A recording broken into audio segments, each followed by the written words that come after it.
You know what time it is, no matter where you've been. So let's do it again. Listen up and let the sun shine in. We've got soul training.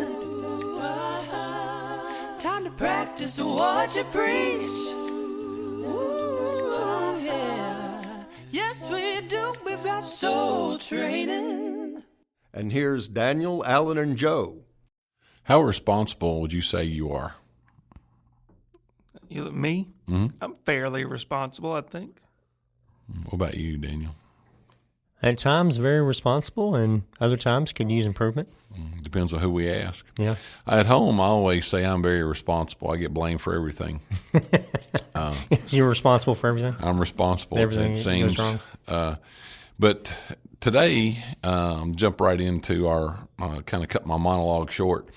What? But then I'll circle back around. I'll have to expand it a little bit. Okay. I always pride myself on being a kid of the 70s and 80s, and I don't know that I've ever listened to this guy or not, but I definitely would not recommend him. But he was referenced on a show, a sitcom I used to watch when I was a kid. But Flip Wilson, he was a comedian in the 70s, and his tagline or his catchphrase was, "The devil made me do it."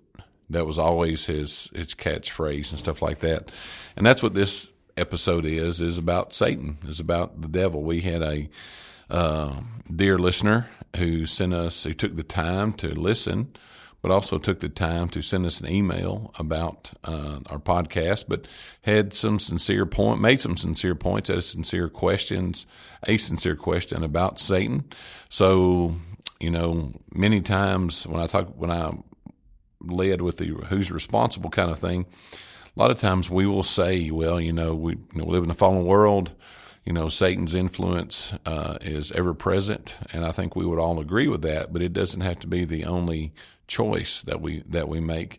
Even with the comedian saying that the devil made me do it, we still have a choice to choose our outcomes and our actions. We just have to be cognizant of Satan. Before you get to the serious question, just wanted to mention your Flip Wilson reference.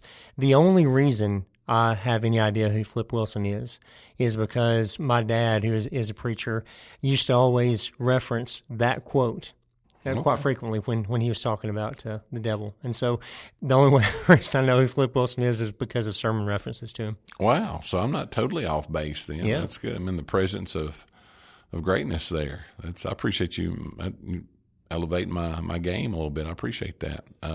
And I just remember that quote, and it's always stuck with me. But, it was a comedian said it and made it famous. But how many times have people said, well, it's Satan's fault? And it is. Don't get me wrong. It is living in a fallen world, but yet it goes back to a choice that we all make. And I have to remind myself of that, to know who I'm up against, the adversary, the evil one, Satan, the devil. So we're going to... You know what that makes me think of?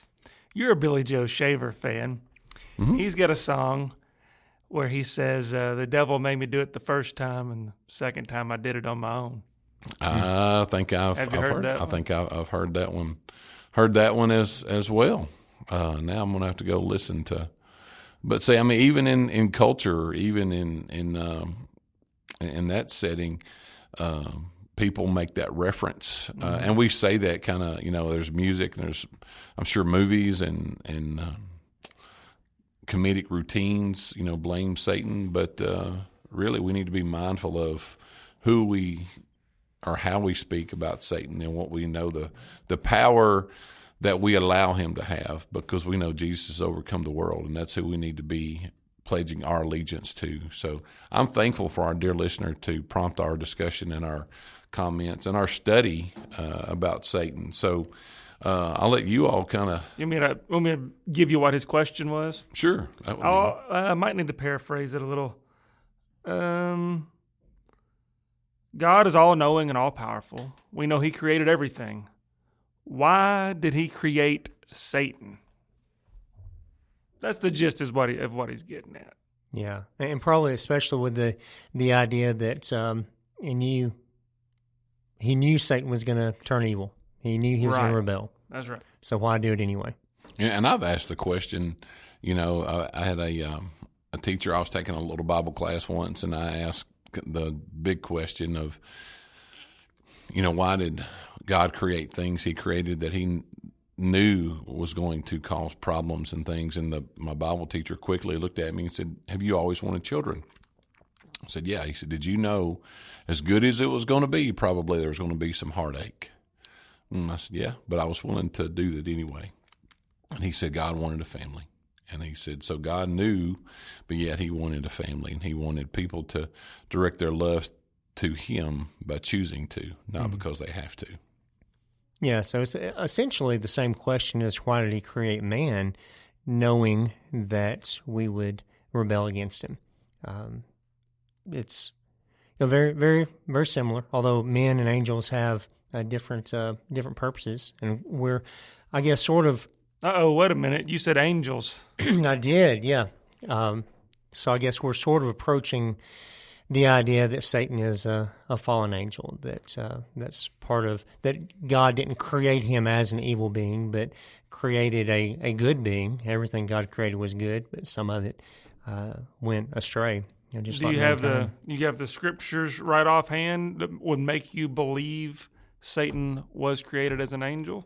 Well, we have lots of references to angels that have fallen. For example, in Jude verse 6 says, talks about angels who did not keep their own domain, but abandoned their proper abode, and he has kept in eternal bonds under darkness for the judgment of the great day. So there are these angels that were created, they somehow rebelled. They didn't keep their domain, and they are having eternal judgment, eternal punishment because of that. 2 Peter chapter 2, verse 4 says, God did not spare angels when they sinned, but cast them into hell and committed them to the pits of darkness reserved for judgment. So it's pretty clear that there have been angels that have sinned, and as a result are going to hell. And for various reasons, it makes sense that Satan is one of the leaders of that group of angels. And as to why he sinned, why he rebelled against God, we're not told explicitly, but there's at least a clue in 1 Timothy chapter 3, verse 6, when it's talking about elders, and it's talking about how an elder should not be a novice. You shouldn't have a new Christian serving in the role of an elder. The reason being, lest he become puffed up with pride and fall into the same condemnation as the devil. So that leads me to believe that pride was the thing that caused the devil to fall. So you hear about pride coming before a fall. Indeed. So pride literally came before a great fall from heaven. Yes, that's right. That's right. Before you scoot off to another point, I wanted to, you mentioned Jude and the importance of leadership and elders within a church and Bible class teachers and Christians in general contending for the faith. On Wednesday nights for a long time, we've been studying the book of Jude. I have one more week left. And that's something that I'm going to forever take away from the study, is that in Jude 3, he says, Beloved, while I was very diligent to write to you concerning our common salvation, I found it necessary to write to you, exhorting you to contend earnestly for the faith which was once for all delivered to the saints. In verse 4, for certain men have crept in unnoticed, who long ago were marked out for this condemnation, ungodly men who turn the grace of our God into lewdness and deny the only Lord God and our Lord Jesus Christ. So Satan is a deceiver. Satan influences false teachers, father of lies, false teachers. And so it's important for us for listeners to send an email or to talk to us, or for us to at least take a stab at trying to have some understanding of how powerful, and I don't mean powerful in a positive way, but how potentially dangerous Satan is. Mm-hmm. So we have to be aware of, and of course Jude goes on and talks about false teachers, clouds, identifying them as clouds without rain, and the list goes on. So it's important for us to make sure that we understand our adversary, because that adversary is an instructor of those who wish to rebel against God. Yeah, and it's important to view him as your adversary. He's not just God's adversary. He's described as your adversary, the devil. He's walking around like a roaring lion, seeking whom he can devour. He hates us. It's personal, and I think that there's some speculation. If we're dealing with Satan, there's a lot of stuff that is speculative, and we grant that. But I believe that jealousy over humanity was a key factor in causing Satan to rebel against God. You look at what he does in his rebellion is try to ruin that creation. He attacks. He's viewed as your adversary. He's viewed as the accuser, the Satan has it means the accuser. That's sort of a role he seems to fill in the cosmos. He's almost like that. You see him this way a little bit in the book of Job. Like he's the prosecuting attorney that's there to come and make the case against us and try to point out all of our faults and try to tear down mankind. And the reason I would speculate that he was jealous of mankind is, while angels they're more powerful, they're higher beings in so many ways than humans are, they're not the children of God. Jesus didn't come and sacrifice himself for them. As far as we know, there's no plan of salvation for angels who sinned. They're not redeemed, and there's no scheme of redemption for them that we're made privy to anyway. So all these angels seem to have the role of servants of God, ministering spirits of God, but they're not the children of God the same way that humanity is. And it makes me think about like a king or ruler or something like that. You may have generals and you may have servants. And you may have these people that devote their lives in serving him, but there's not the type of relationship, there's not the affection for them that he would have for his own children. It reminds me a little bit of Absalom's rebellion against David, and what was that, 2 Samuel 19, somewhere around there, where when Absalom dies, he's been leading this rebellion against David. He would have killed David if he had a chance. He's an actual military uprising against him, but Absalom dies, and you remember how David responds? He weeps. He's torn up about it. He's not rejoicing that his adversary has been killed. He's grieved that his son has died. And Joab, his general, comes and rebukes David. I don't know if you remember that part of the story, but he says, basically, look at you, the way you're acting. If all of us who had been loyal to you had died, but your son Absalom were alive, you'd be happier right now. So there, Joab is jealous for David's affection for his son Absalom.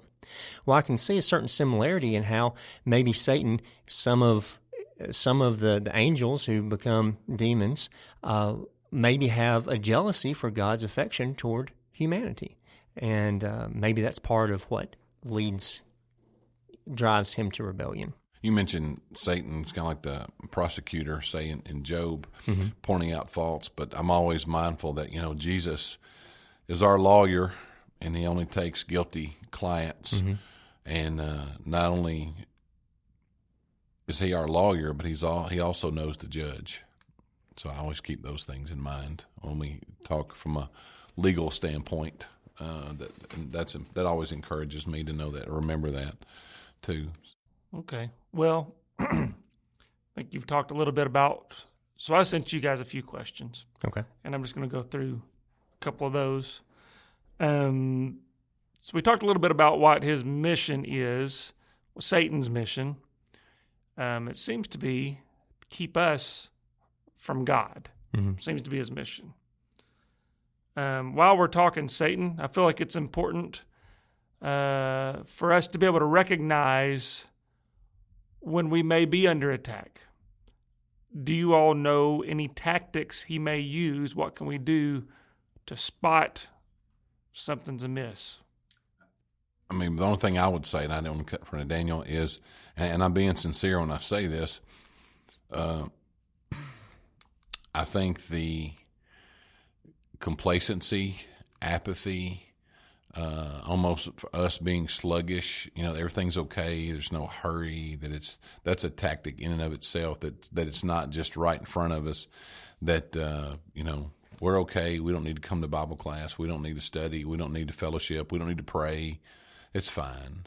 When we fall into that, but how does that happen is we subconsciously get so wrapped around our work, and I'm not obviously not going to call any names, but, I think about people that we've served with here in our congregation as, say, deacons, but they became so enamored and wrapped around their occupation that they fell away. Did they do anything wrong? They didn't do anything immoral or anything, but they got so wrapped around in the world. Their focus. Priorities shifted. Yeah, and there was nothing traumatic, And I think you mentioned maybe you had something specific in mind. I don't know, but that's humanity right there. That's in every congregation of the Lord's church. Sure. That happens no doubt. Yeah, the Bible says to trust in the Lord with all your might and lean not on your own understanding. One of the techniques that Satan uses, that is used from the very beginning, and the way he approached Eve, is to try to get her, and he does the same thing to us, to not trust God, to create cracks in that trust that we have for God. Because if we don't trust him, then that's going to lead us to being a little suspicious that maybe he's keeping something from us, or makes it where maybe we're suspicious that he really doesn't know what is best, that we might know what is better than he does. Just like that, I started to say that apple, the fruit. God wasn't being mean to Eve by keeping that fruit from her. It was what would have been better. She would have been better off to have obeyed him, whether she understood it or not. Likewise, we are better off to obey God whether we totally understand all the reasons why or not. But if we don't trust him, and we start leaning on our own understanding, and this doesn't make sense to me, I don't see any harm in doing this, I wouldn't do it that way, this seems outdated and archaic, this doesn't make sense in the modern world, then we're leaning on our understanding and conventional wisdom instead of God's understanding, and that's definitely a tool for Satan. I know that, nobody can see me, thank goodness. But I can see you. Well, I mean, like people who... Nobody that matters. Yeah, that, I'm not impressive to look at, it's my point. But I was nodding my head as I listened to Daniel talk, and all I could think about, literally, and I'm not using church speak here or trying to, do preacher talk, I'm very sincere, all I could think about was 1 Peter chapter 5, these 4 verses. And it connects everything you just said. Where we get in trouble is when we don't do this. 1 Peter chapter 5, verse 5 says, "Likewise, you younger people, submit yourselves to your elders. Yes, all of you be submissive to one another, and be clothed with humility, for God resists the proud, but gives grace to the humble. Therefore, humble yourselves under the mighty hand of God, that he may exalt you in due time, casting all your cares upon him, for he cares for you. Be sober, be vigilant, because your adversary the devil walks about like a roaring lion, seeking whom he may devour. Resist him, steadfast in the faith, knowing that the same sufferings are experienced by your brotherhood in the world."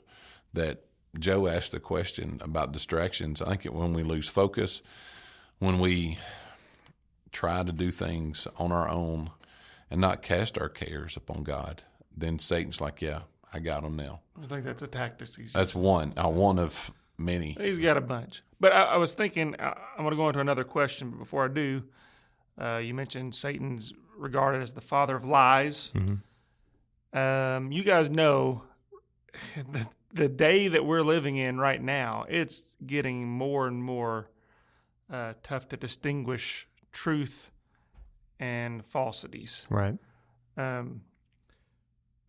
So it kind of makes you believe if he's the father of lies, and there seem to be more lies than ever right now, at least for public consumption, he's working hard on us, on the world right now. Oh, yeah. I think the harder that you try to work, like what we're doing tonight. I mean, it's late. I think it's kind of late in the middle of the week, in the middle of the month. We're tired, but yeah, we have bigger targets on our back, and Satan wants to, I think, come after you. Somebody once told me he's already got the world, so now he's going to come after Christians. He's already got the world. Yeah, so I guess that makes sense. He's going to come after us harder. Another question I have. So, God created. We'll stick with the he's a fallen angel scenario here. So, if God created an angel, the angel rebelled. That's Satan. What power does he have? And does he have any power unless given to him by God? And I guess the follow-up would be, why would God do that? Why would God give him power? Well, this would be an opportunity perhaps to mention to our dear listener that we did, in the early days, record an episode on angels and demons. And so I encourage you to, if this conversation has piqued your interest in that topic, you can find more discussion about it then. So Episode 13, I believe. Episode 13, that's sort of appropriate. I guess it is. Joe? Okay. Wow. Now I'm getting like... Yeah, I planned that 3 years ago, whenever. Oh, wow. No, I didn't. He is a chief engineer. Big Show plays the long game. Oh, he does. Yeah. But anyway, so going back to your question, while he is incredibly powerful, he does have limitations. He is not omnipresent. He's not everywhere at one time. He is not omniscient. He doesn't know everything. I knew a guy one time that said that he liked to say his prayers quietly in his head so that Satan couldn't overhear.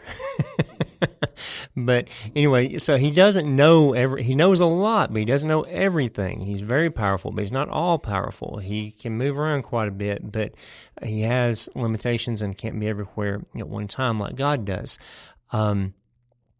So, why did God make him that way? Well, I would assume that perhaps he's a high-level angel, to be an angel in a position to have felt so prideful about himself. And to apparently recruit other angels to go with him. Yeah, exactly. That would have gathered their respect. As far as now, what I'm about to say is 100% speculation. So I'm not saying this is like the Bible truth and I know this or whatever, just throwing it out there.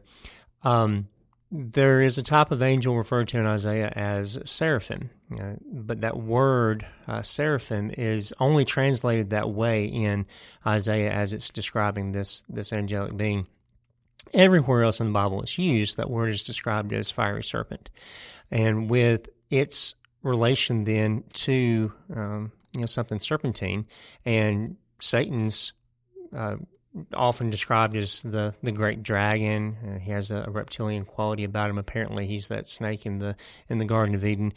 I wonder if perhaps Satan was a seraphim that rebelled and fell. Again, entirely speculative. Don't know. Just I wonder. It doesn't really matter in the end. Yeah. But anyway, so I don't know if we got all of that. That was a multi-part question. Do we hit everything? What did we miss? I think, I don't know. Alan, can you remember? We'll roll the tape back at some point. Okay. And I did, and I'm not trying to be funny, but as I listen to you talk, I think about how things come about. I mean, we're all familiar with the term snake in the grass. Uh-huh. So I think that has some origin from a vernacular standpoint. So I've got, what power does he have? Mm-hmm. Does he have any power unless given by God? Right. And then the other part of that was, why would God? Well, for instance, I'm not sure, I don't have the verse in front of me right now, but he's talking about sifting the apostles like wheat. Mm-hmm. He asked God's permission for that. Right. Why would God give him permission? Why? Why would he? Yeah, and he had to ask God's permission for everything he did to Job For as Job. well. That's what I was thinking. So God allowed that. God You remember when Jesus was before Pilate, he told Pilate that he would have no authority unless it had been given to him from God. Yeah, right. Pilate was about to use that authority to crucify Jesus, but yet that authority had been given to him by God. God oftentimes allows power or grants authority to entities that are going to misuse it, and God is still going to find a way to use those things for his purposes. For example, the Babylonians were a wicked nation. God's going to use the Babylonians to punish his own people, the Israelites. That's not because of the Babylonians' righteousness. Later on, he's going to use the Persians to punish the Babylonians. So those things happen. Actually, that's not a bad example how Satan is going to misuse his powers, but yet it all fulfills part of God's purposes. But in the end, Satan is going to wind up being punished just like Babylon was punished. Yeah. And one time you mentioned, Daniel, which was one of your finer moments, I feel like. Oh, wow. You said... that's a low bar anyway. if we had the same information that God has, we would make the same decision he's making. Mm-hmm. We don't have all the information he's got because he's all-knowing. That's right. And so at some point, we've got to trust our Heavenly Father knows what he's doing. Yeah, absolutely. He doesn't need our approval. No, he doesn't. And even like those situations we mentioned, like with Job, that served a function, a purpose. The world is richer because of the story of Job, which wouldn't have happened if Satan hadn't played a role in that story. That's right. I just want to share something really short from the guys at Apologetics Press that you all were batting around the idea about Satan's power. And the guys at AP say this: although quite powerful, Satan does not enjoy the status of deity. Clues to this fact are scattered throughout the pages of inspiration. Deity is eternal. Scripture speaks of the eternal God, Deuteronomy 33:27, whose years will have no end, Psalm 102:27. And so while Satan is powerful, he does not enjoy the status of deity. Yeah. Not all power. Right. Thank you, Alan. So You're welcome, Jeff. we're gonna run a little bit over, Okay. but I'm gonna ask you guys one more question. There's no charge for that. It's going to be. We're going to throw that in. That's right. No charge for the free time. We're going over. Yeah, we're going to go over. I mean, we're not going to charge the listeners for it. No, never. Yeah, it's like the Braves announcer used to say back in the day. Yeah, free baseball. Free baseball. Yeah. Yeah, that's right. So I had one question. We talked a little bit about it in our, going back to your sports analogy, our pregame show, if you will. Satan, if he was an angel and he sinned, he was kicked out of heaven. Mm-hmm. That makes me wonder, can we sin in heaven? It's been done before, apparently. Right. And if we do, will we be kicked out of heaven? That's a fantastic question. And my answer to that would be that as long as there is free will that exists, then yes, technically the possibility of sinning would also exist. However, two factors would make it enormously unlikely that anybody will sin. One of those factors is Satan won't be there to tempt us. There won't be anybody on the other side of that tug of war trying to pull us away from God.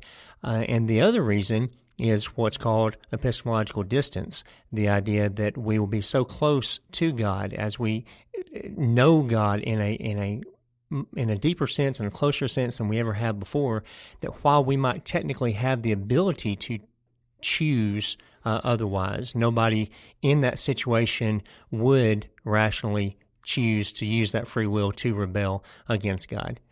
And dear listener, I just want you to know what I have to deal with here. I'm here talking about serious things and free will and heaven, and Alan's over there like doing the worm or something. He's doing the electric boogaloo or something. Anyway, which was actually quite impressive. I should have. Nicely done. Put that in a reel. One of my finer moments. It was. Okay.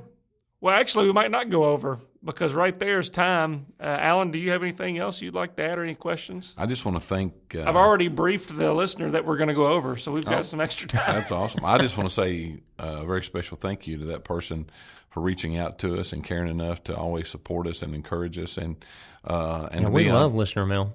To be honest with you, I would like to, in this article, I just really like this article that Apologetics Press, or this document they put together. I would actually like to maybe do a part 2, not tonight because we're all pretty tired and ready to do something else. But I'd like to explore this a little bit more because, and I'm speaking for myself, I don't forget, but I succumb sometimes to Satan's tactics, not on purpose, but just because. Everybody has. Because he's a tireless worker. And I want to be mindful of what I'm up against and what I need to be aware of. So I wouldn't mind exploring this a little bit more. So I want to say thanks to our dear listener for prompting this. I really do mean that. Maybe an episode on the tactics of the devil. Tactics. Kind of scouting the enemy kind of thing. I actually have an article. I think I got that from Gospel Advocate. It's just simply called Satan's Tactics. Very good. All right. Thanks, guys. Well, dear listener, thank you for joining us for this episode and letting us be a part of your spiritual journey. And thanks for spending that time meditating on this topic with us. We want to thank the elders at the South Green Street Church of Christ for making soul training possible. If we would love to hear your questions and your feedback, we'll can't promise we're going to answer every question, but we're going to do the best we can. So give us an email at soultrainingpodcast@gmail.com. Is that what it is? That's exactly right. That's exactly right. Okay, good. And actually, maybe you don't listen to the whole end, but our dear friend Bart Warren says that at the end of the podcast. Yeah, I know. That's how I remember it is. He says that.